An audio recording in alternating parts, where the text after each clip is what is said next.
따끈따끈한 소식입니다. 오늘 촬영일 기준으로 오늘입니다. 2023년 하반기 경제정책 방향이라고 해서 아주 거창하게 나왔는데 여기서 저는 이제 부동산 관련해서 내용만 좀 다뤄보려고 합니다. 뭐 여러 가지 대책들이 많이 담겨져 있고요. 그리고 이제 그 중에서 뭐 경제 전반에 대한 거 상속도 나오고 다 나옵니다. 근데 대부분 다 이제 큰 거를 다루려고 하다 보니까 큰 틀의 주제들만 얘기하기는 했어요. 그래서 이게 지금 어찌 보면 이제 제목만 얘기했다고 보면 될 것 같습니다. 그러니까 이제 세부 내용은 또 각각 또 추가 발표들을 다 하나씩 할 것 같아요. 그래서 담당 부처들을 다 정해놨고 그 부처들에서 이제 세부적으로 이제 하나씩 후속 대책들을 발표하려고 할 것 같아요. 그래서 이제 오늘 제가 말할 수 있는 부분도 좀 한계가 있다는 거는 좀 알아두시면 좋을 것 같고, 제가 이제 가장 궁금했던 거는 이제 최근에 이제 지속적으로 기재부에서도 그랬고 국토부에서도 그랬고 역전세 대책이 나올 겁니다. 다음 주에 역전세 대책이 나옵니다. 이런 얘기들을 계속했기 때문에 역전세 대책을 뭔가 좀 디테일하게 좀 설명할 거라고 저는 생각을 했었거든요. 근데 여기에 나오긴 나옵니다. 임대차 시장 리스크 관리 강화 파트에 나오는데 이게 다예요.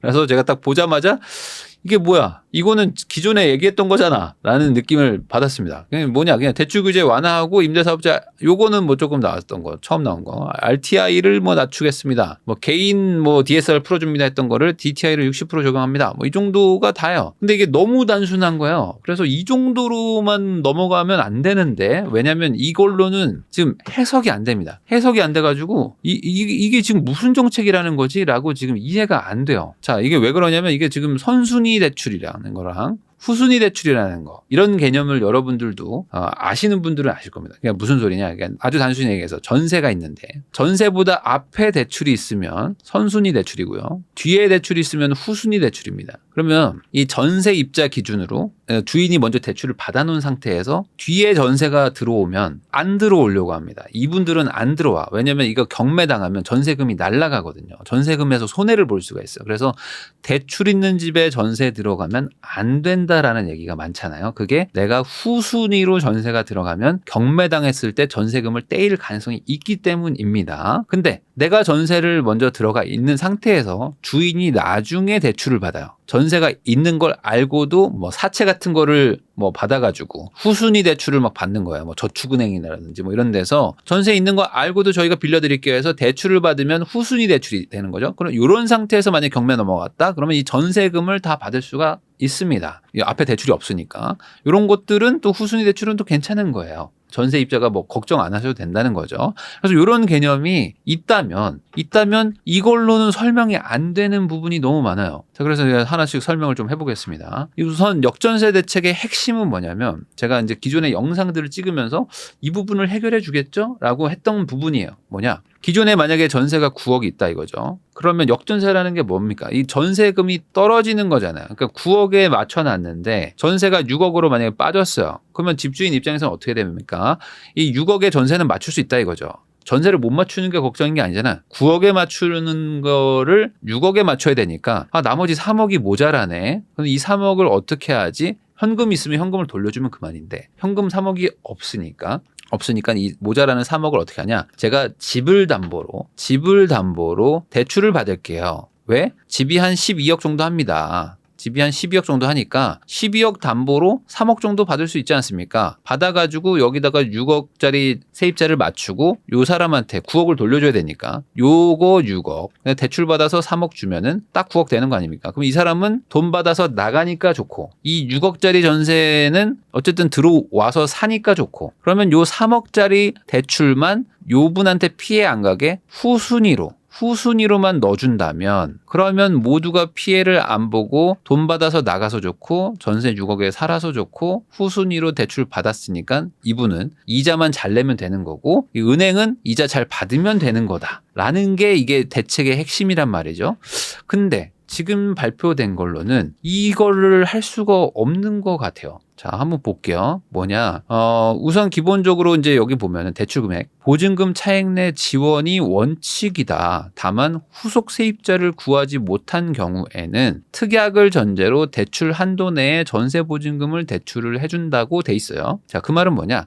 LTV가 70%다 만약에 그러면 요 대출 한도니까 70% 한도 내에서 10억짜리면 7억 한도 내에서 대출을 해줄게. 근데 그럼 7억 대출 받았어요. 자, 근데 후속 세입자의 전세 보증금으로 대출금을 우선 상환하라고 돼 있어요. 그러면 내가 전세금을 만약에 6억을 받았어요. 그러면 원래는 6억을 받아서 9억을 빼줘야 되니까 여기 플러스 3억을 남겨야 되잖아요. 이해되십니까? 3억을 남겨가지고 9억을 맞춰서 얘한테 빼줘야 되는데 7억을 받은 거를 우선 상환하라고 돼 있습니다. 그럼 어떻게 되는 거야? 이 6억을 받아서 7억을 먼저 갚아야 돼요. 그럼 1억 남잖아요. 그럼 1억 남고 이 7억 가지고 이 9억을 못 주게 됩니다. 그럼 이 대출을 왜 받는 거예요? 아니, 나는 9억을 돌려주려고 이걸 받는 건데 받을 이유가 없는 거잖아요. 어찌 보면 그냥 대출인 거잖아요. 이거는. 그러니까 대출 받은 다음에 세입자 들어오면 대출을 갚으라고 하는 이 의도가 뭐지? 이게 좀 애매하단 말이죠. 그래서 이게 이 기존의 9억 전세를 먼저 받아 넣은 상태에서 신규로 우선 대출을 9억을 뭐 받을 수 있다고 칠게요. 받을 수 있다고 치는데 신규 6억 대출을 받아가지고 이걸 무조건 갚아야 돼. 그러면 이걸 할 이유가 없단 말이에요. 왜 그러냐면 아까 제가 선후를 설명을 드렸듯이 여기다 3억을 남겨놓으면 3억을 남겨놓고 전세 6억을 맞추면 3 플러스 6이니까 9니까 이걸 전세를 돌려줄 수 있으니까 좋잖아요. 된 거죠. 9억 전세 돌려주고 3억을 남겨놓고 그다음에 6억 전세를 맞추니까 문제 해결이 되는 건데 이게 안 되겠죠. 왜? 여기가 선순위니까. 선순위 대출이기 때문에 6억 전세가 안 들어온단 말이죠.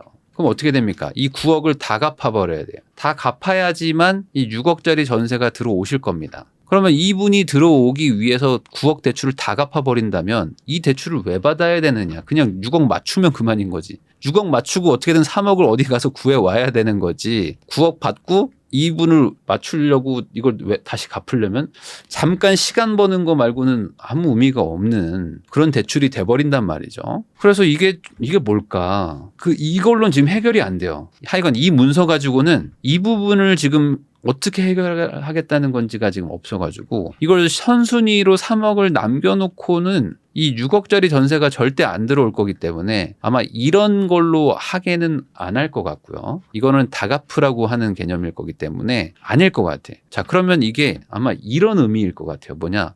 아, 그런 거 아니다. 그냥 이거는 역전세 대책이 아니야. 이러면 이해가 좀 심플해집니다. 역전세 대책이 아니었던 거야. 이건. 그럼 뭐죠? 그냥 이거는 월세 전환을 하라는 겁니다. 이렇게 생각하면은 심플해져요. 자, 뭐냐? 자, 이게 기존에 9억 전세가 있어요. 그러면 내가 그냥 대출을 최대한 해줄게.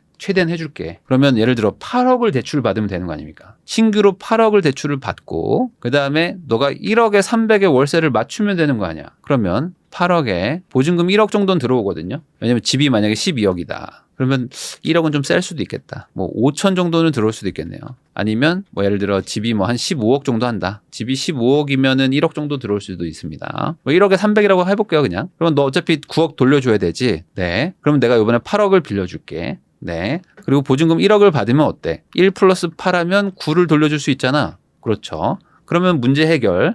자, 그리고 300을 월세를 받아서 대출을 주면 이자를 주면 해결이 되는 거 아니냐. 이런 문제 해결이죠. 자, 그러니까 이렇게 하라고 이번에 풀어준 거일 수 있다 이겁니다. 자, 그래서 DSR로 40%를 하면 여기에 지금 자동차 대출부터 뭐 신용대출 받은 것들 이런 것들이 다 잡히다 보니까 대출이 잘 안 나온단 말이에요. 근데 그게 아니라 DTI로 풀으니까 같은 40%여도 이것만 DTI로 바꿔도 대출이 훨씬 더 많이 나옵니다. 근데 이게 60%까지 더 늘어나 버리니까 지금 언론에서는 뭐 1.75억 정도가 더 늘어나네 뭐 이러지만 사실 훨씬 더 많이 늘어나는 분들이 많을 거예요. 기존에 뭐 신용대출, 자동차 대출, 뭐 기타 뭐 여러 가지 대출들을 받아놓으신 분들도 이번에 DTI로 풀리면서 많이 나올 겁니다. 근데 이렇게 완화를 시켜놔도 만약에 아까 막 8억 정도를 받는다. 그럼 이자 4% 계산하면은 연봉이 한 8천만 원 정도 되셔야 돼요. 연봉 8천만 원 정도 되면은 한 8억 정도 받을 수 있거든요. 대충 계산 아까 제가 계산기 해보니까 이렇습니다. 약간 틀릴 수도 있는데 그러면은 이런 노부부들이 보통 이런 걸 지금 고민하실 거 아닙니까? 역전세나 이런 것들 뭐 신용대출이 안 되고 막 하니까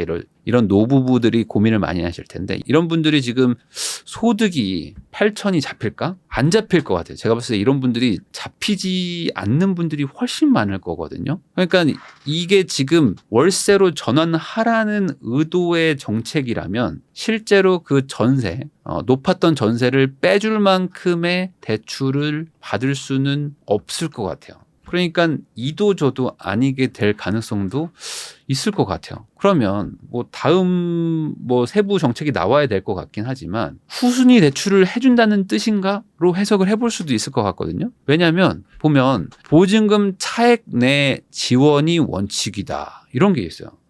그럼 뭐야? 보증금 차액 내 지원이 원칙이란 얘기는 A가 9억이고 B가 6억이라면 3억어치만 대출해준다는 거는 이건 기본적으로 전세를 주라는 거잖아요. 전세를 줘라. 전세를 줘라라는 대책이에요. 그러니까 월세를 전환하라는 대책이 아닌 거야. 그러면 이 말이 의미가 있으려면은 어떻게 해야 돼요? 자, 기존의 전세가 9억인데 신규 전세를 6억에 맞추려면 어떻게 해야 됩니까? 이 3억의 신규 대출이 나와야 돼요. 그래야지 이게 역전세 관련 대출 아닙니까? 그러면 필연적으로 뭘 해줘야 된다고? 후순위 대출로 줘야 돼요. 선순위 대출로 주면 안 들어올 거 아니에요. 여기다 주면 안 되잖아요. 여기다가 3억을 주면. 요 전세입자가 안 들어올 거니까. 그럼 이 후순위 대출로 준다는 건가? 라고 할 수 있는데 문제가 있습니다. 자, 우리나라의 특성상 뭡니까? 큰 문제가 있죠. 자, 전세금은 언제 줘야 돼요? 전세금은 이사한 날 서로 교환해야 됩니다. 서로 교환해야 되죠. 여러분들. 자, 그러면 문제가 뭡니까? 이 경매 배워보신 분들은 아실 텐데 이 확정일자는 다음날 00시부터 효력을 발생합니다. 다음날 00시부터. 그러니까 새로 들어오는 사람은 딱 그 이제 이사 들어오고 확정일자 뭐 받아놔도 다음날 00시에 효력이 생겨요. 근데 대출은 언제 효력이 생겨요? 대출은 당연히 근저당 그 설정일 대출 실행하는 그 날 효력이 생깁니다. 그러니까 같은 날, 자 9억을 빼줘야 되기 때문에 은행에서 3억을 받아 그리고 전세금 6억을 받아요. 그래서 같이 9억을 만들어서 기존 세입자한테 9억을 전달해주는 그날을 7월 1일이라고 제가 가정을 해보겠습니다. 그럼 자 7월 1일 날 이 사람이 돈 달라고 저 돈 주세요. 저 이사 갑니다. 저 9억 주세요. 이럴 거 아닙니까? 돈 달라고 하면은 자 새로 들어온 B 여기 영순이네 있죠. 영순이네는 6억을 들고 왔겠죠. 그러니까 이 사람이 여기한테 사실상 주게 되는 거죠. 물론 주인 통해서 주는 거지만 자 그러면 6억은 받았어요. 저 3억 모자랍니다. 3억 주세요 할 거 아닙니까? 자 그러면 이 3억은 어디서 나옵니까? 은행에서 주겠죠. 그러니까 주인 입장에서 영식이가 은행에서 3억을 빌려요. 빌려가지고 여기다가 그날 줘야 돼요. 7월 1일 날 줘야 됩니다. 그럼 어떻게 됩니까? 7월 1일에 대출을 받아놔야 되죠. 그럼 7월 1일에 대출을 받고 그럼 7월 1일에 바로 근저당 설정이 될 텐데 근데 요 세입자는 그러면 어떻게 합니까? 요 세입자는 그러면 7월 1일에 들어오는데 그러면은 이 사람은 7월 2일부터 효력이 발생하고 이 대출은 7월 1일에 효력이 발생하기 때문에 요게 순서가 바뀌어요. 그래서 이게 후순위가 아니고 선순위가 됩니다. 이게 좀 복잡한가? 복잡하게 느끼실 수도 있는데 같은 날 대출이 실행됐는데 선후가 바뀝니다. 그러니까 지금 이걸 어떻게 푼다는 건지 잘 모르겠어요. 제가 지금 너무 꼬아서 생각하고 있는 건가? 이게 뭔가 기발한 방법이 있는 건지 제가 잘 모르겠는데 이거를 어떤 식으로 푸는 거지? 이 정책에서는 제가 잘 느끼지 못했어요. 아니면 그냥 월세 전환하라는 건지 잘 모르겠어요. 그래서 이거를 어떻게 하겠다는 건지는 아직 느껴지지는 않는다. 그래서 이게 아무리 봐도 후속 세입자를 좀 보호하고 그런 전제하에 대출을 해주는 거고 전세금 반환 목적에는 사용을 또 못하게 하고 보증보험도 또 임대인이 내야 된다 뭐 이런 것들까지 막 달려있는 거 보면은 뭐 월세를 주라는 말은 아닌 것 같거든요. 그러니까 이게 뭘까? 그냥 말 그대로 그 임차인을 못 구했을 때 잠깐 그 뭐 한 몇 달 정도 쓸 수 있게 그냥 잠깐 임시로 돈을 빌려주는 그런 단기 대출처럼 쓰라는 거 같은 건지 그거 같아요. 뭐 지금 말하는 걸로만 보면은 그런 거면은 뭐 심플해지는 거고 아까 제가 말한 것처럼 한 3억이 비는데요. 그 3억을 한 2년간 빌려드리겠습니다. 뭐 이런 제도라면은 이걸로는 설명이 안 된다. 그래서 그래서 이게 지금 7월 말부터 한 1년 정도 시행한다고 예전부터 얘기를 했었으니까 세부 대책이 좀 나와봐야 알 수 있을 것 같습니다. 네, 그리고 이제 뭐 의무 보증도 필요하다. 그래서 이제 뭐 임대사업자 뭐 의무 보증 뭐 가입 요건도 뭐 개선을 하고 뭐 전세 사기 피해자들도 이번에 뭐 또 한 번 더 언급을 좀 해준 게 있고요. 임대차 3법도 뭐 장기적으로는 뭐 제도 합리화를 하겠다라고 하면서 큰 틀에서 발표도 좀 나온 게 있습니다. 그리고 이제 주거비 부담 완화 뭐 이런 부분도 있는데 이번에 이제 종부세가 좀 논란이 있었어요. 그래서 종부세가 이제 요 공정시장 가액 비율이 이제 할인율 같은 건데 요게 이제 기본적으로 문재인 정부에서는 100%까지 끌어올렸기 때문에 할인율이 제로였습니다. 할인율 제로를 올해 기준으로 한시적으로 60%로 낮췄는데 이게 이제 기존은 원래 80%였습니다. 그러니까 20% 인상인 거죠. 어찌 보면 이걸 한 해 만에 하다가 아니다. 그래도 한 번 더 갑시다. 해서 60%로 한 번 더 가기로 했습니다. 그러니까 종부세가 또 사실상 뭐 추가 인하되는 느낌으로 간다고 보시면 됩니다. 그러니까 내년에 납부하는 23년도분 종부세도 올해만큼 아니면 어쩌면 올해보다 조금 더 낮은 정도의 느낌으로 종부세가 낮아진다고 보시면 될 것 같고요. 그리고 이제 주택담보대출 이자를 이제 그 소득공제해주는 부분이 있는데 그것도 뭐 일부 상향을 한다고 하니까 세금 내는 분들이 조금 더 낮아질 것 같고요. 그리고 이제 뭐 공급을 또 열심히 하겠다 뭐 이런 내용들도 많이 담겨져 있습니다. 한번 읽어보시면 좋을 것 같고 그리고 이제 최근에도 이슈가 됐었죠. 제가 한번 다루긴 했지만 그 동작구 그 수방사부지 255호 공공 그 분양했던 거 청약 경쟁률이 283대 1이 나왔더라고요. 근데 이것 같은 것들처럼 앞으로도 많이 분양하겠다. 그리고 이제 지금 계속 논란이 되고 있는 거 지금 그 여야가 합의가 안 돼가지고 지금 실거주 의무가 폐지가 안 되고 있습니다. 지금 분양권을 전매는 할 수 있는데 실거주는 해야 돼요. 그래가지고 이게 지금 뭐 사실 말도 안 되는 지금 상황이 지금 되고 있는데 이것도 저희가 실거주 의무 폐지를 주속히 추진하겠지만 여야가 합의해야 되기 때문에 언제 될지는 알 수 없는 이것도 저희가 빨리 해볼게요 라고 다시 한번 좀 의지를 다졌고요. 그리고 이제 뭐 가계부채 부동산 PF 리스크 관리 방안 해가지고 저희가 취약 차주나 PF 무너지지 않게 관리 지원 잘하고요. 그리고 이제 오늘 또 기사 나온 거 보면은 캠코나 해가지고 한 1조 정도 또 기금을 만들어가지고 PF 안 터지게 잘 해보겠습니다 라는 의지의 표현도 다시 한번 또 보고서에 또 들어있습니다. 그리고 또 뭐 향후 물가 전망도 또 나와 있는데 요즘에 또 이제 금리 얘기가 이제 계속 나오고 있으니까 이제 우리나라나 이제 OECD에서 전망하는 자료들을 이제 계속 이제 보여주면서 23년도 이제 벌써 이제 한 반 이상 지나가고 있기 때문에 올해는 좀 높긴 하지만 내년 되면 24년 되면은 미국도 2.6 정도 그리고 이제 뭐 중국, 일본 다 2%대로 들어오지 않겠느냐라고 하면서 그래서 내년 정도면 전 세계적으로 안정되지 않겠는가 물가 그리고 우리나라도 지금은 이제 소비자 물가가 2.7까지 떨어졌죠. 그래서 우리나라도 좀 어느 정도 안정이 되면서 기대 인플레이션도 좀 낮아지고 하면은 전반적으로 금리도 좀 낮출 수 있는 여력도 생기고 그러면은 지금의 어떤 지금 경기 침체까지 일어나고 있는 상태에서 그래도 좀 하반기도 반도체도 좀 수출도 좀 되고 전반적으로 경기가 지금보다는 좀 좋아지지 않겠나 뭐 이런 얘기들도 같이 담겨져 있습니다. 그 외에 뭐 간단하게 볼 수 있는 게 뭐 이런 얘기도 있어요. 앞으로 추진하는 것 중에 하나가 자녀가 결혼하는 경우에는 결혼자금에 한해 가지고 증여세 공제 한도를 좀 상향한다. 지금은 뭐 5천만 원 뭐 이렇게 돼 있는데 이런 거를 뭐 1억이나 뭐 2억 뭐 이렇게 올리겠죠. 그러니까 결혼할 때는 좀 목돈을 좀 줘도 세금을 좀 떼지 않겠다. 그러니까 결혼도 좀 많이 시키고 애도 좀 많이 낳게 하자. 뭐 이런 그 인구 문제 이게 들어가 있더라고요. 그게 좀 재밌었고요. 그리고 이제 지금 시범적으로 막 서울에서 뭐 하려고 하는 것들 중에 하나가 이 외국인 가사 도우미 제도가 있습니다.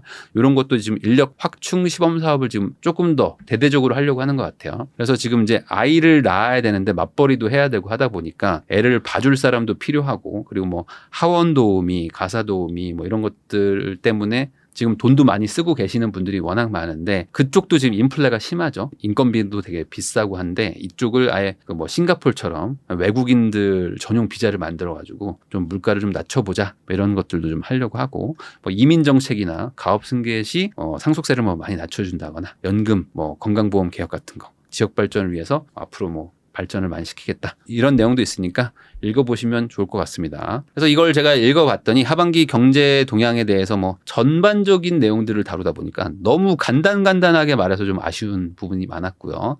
그리고 역전세에 대해서 뭔가 발표를 좀 할 것 같이 느껴졌지만 기존에 나왔던 것보다 더 단순하게 말해가지고 이걸로는 알 수가 없다. 그리고 이 정도 가지고 어떤 거를 하려고 하는 건지 이해가 잘 되지 않았다. 그래서 세부 발표를 좀 기다려 봐야 되겠다는 총평이어가지고 저도 좀 아쉬운 부분이 좀 있고 그렇지만 어쨌든 오늘 나온 거기 때문에 여러분들한테 설명 한번 드려봤습니다. 다음에 좀 디테일한 게 나오면은 다시 한번 좀 다뤄볼게요.